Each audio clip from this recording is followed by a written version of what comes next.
Some time ago, I created a Cinematic Mavic Air 2 video, and a lot of you seem to really enjoy it. So today I decided to go through some tips and settings of what I use on my drone to achieve that cinematic footage and make you a better drone videographer overall. Whether you're a beginner or a pro, these 5 cinematic drone tips will help you capture stunning footage that will make your audience go, wow. Oh my God! Wow! So let's dive in.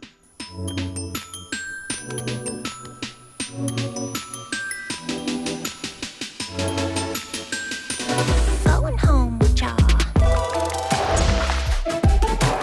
Going home with y'all. Before you take off, make sure you have clear shots in your head of what you want to capture. By doing that, not only you will save time, but also you'll be able to capture more shots with the drone battery. A great way to do this is to create a shot list or a storyboard, and most importantly, stay organized when you do these things. That way you can get the most of your drone battery, get more shots and more perspectives and all that good stuff. When planning your shots, you need to carefully observe your surroundings for any wires or poles that your drone might crash into and that you might not see through the drone camera. Yeah, so basically, first thing when I do, I lift up the drone, get those landscape shots, maybe some of the close up to the ground, some movement, go past the objects and stuff like that. So yeah, that's really what I try to implement in my videos, and that really saves me time and the drone battery itself. So yeah.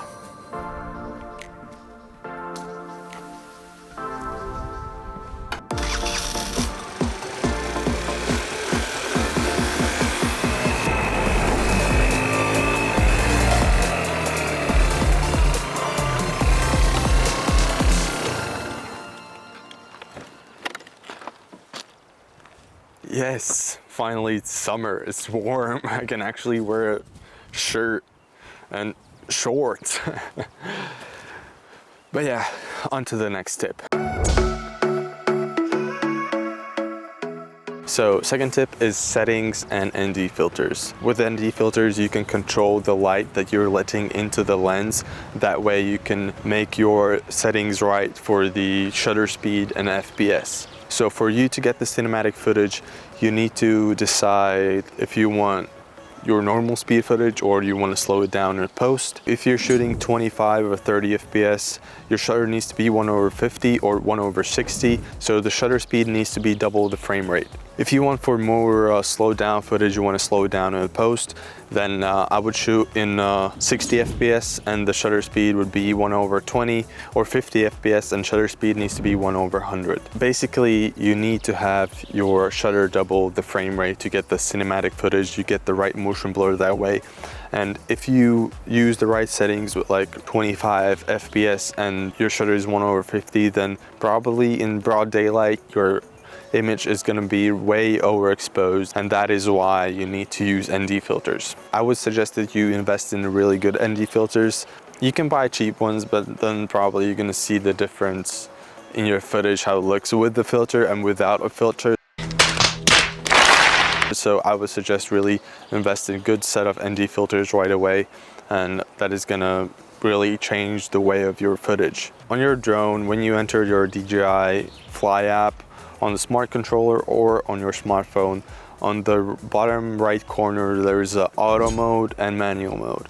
You need to switch to the manual mode, then you can change the shutter speed and FPS of your video. Once you do that, you need to look around and see what really is the brightness like outside. Is it really bright? Is it sunny? Is it overcast? And then you need to choose your ND filter. For sunny days I use ND32 or ND64. But for overcast days and sunsets, I use from ND4 to ND16. So basically, when I shoot sunsets, I choose lower ND filter, so when it gets darker, I don't need to change my ND filters or take it off. So I have it set right away so I can shoot all the time. How to know if your image is correctly exposed? Well, you need to turn on your histogram on your DJI Fly app. Once you do that, you will see a graph. If all the information is left to the graph, then it's underexposed. If it's all information is right to the graph, if it spikes on the right, then it's overexposed. So basically you need to have your histogram lines evened out throughout the histogram, so you will have nice and balanced and correctly exposed image. and you can achieve that, of course, with the ND filters. So yeah, these are the settings I use, but really the settings are not the biggest part of flying and getting that cinematic footage. You need to know how to fly and what movements to do. Of course, you need to get your settings right and the right shutter speed, but that is not the biggest part. Now you need to actually learn the moves and know how to really fly the drone and get that cinematic footage.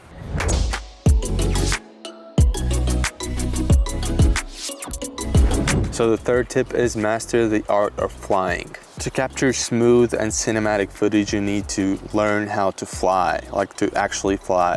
I know a lot of people can take off and shoot like few shots of like landscape shots and they say, oh yeah, I know how to fly, but there's actually more to this. And that means learning to control your drone movements and speed, which is really important when you are flying your drone. For DJI Mini 3 Pro and most of the DJI drones, there's 3 speed modes. There's Cine mode, there's normal mode, and there is speed mode.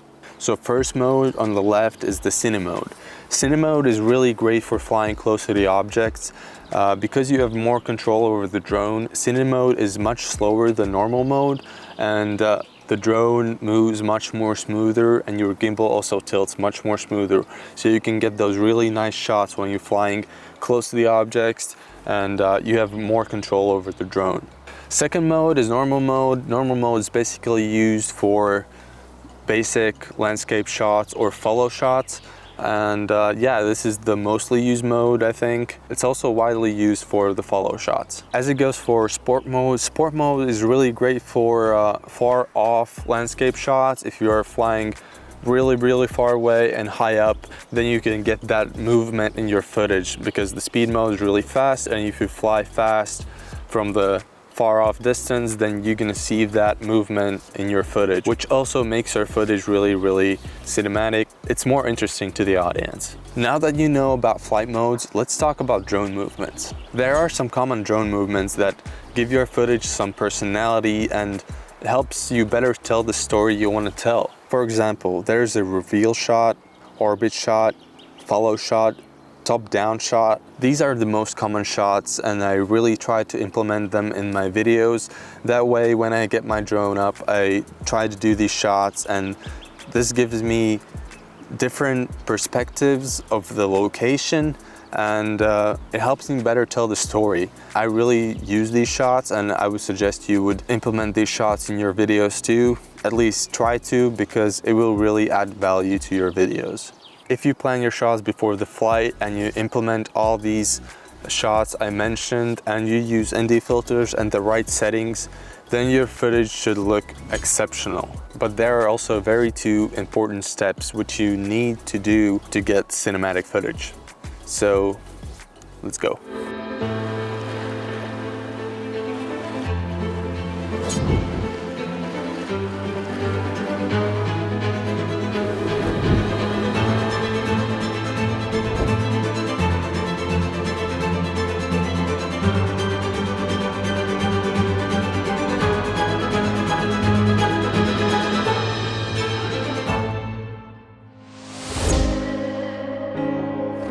Okay, yeah, and tip number 4 is shoot in 4K. Shooting in 4K gives you more freedom of cropping and editing your footage without losing a quality. It also makes your footage look more cinematic and professional, which is what we want. However, shooting in 4K really takes up your memory space. You need to have a lot of storage and really good computer to process the 4K video. Before I had my MacBook Pro with M1 chip, I had this little other MacBook Pro, and which smaller one. It's like 2017 MacBook. Once I uploaded my 4K footage, my computer just completely shut down.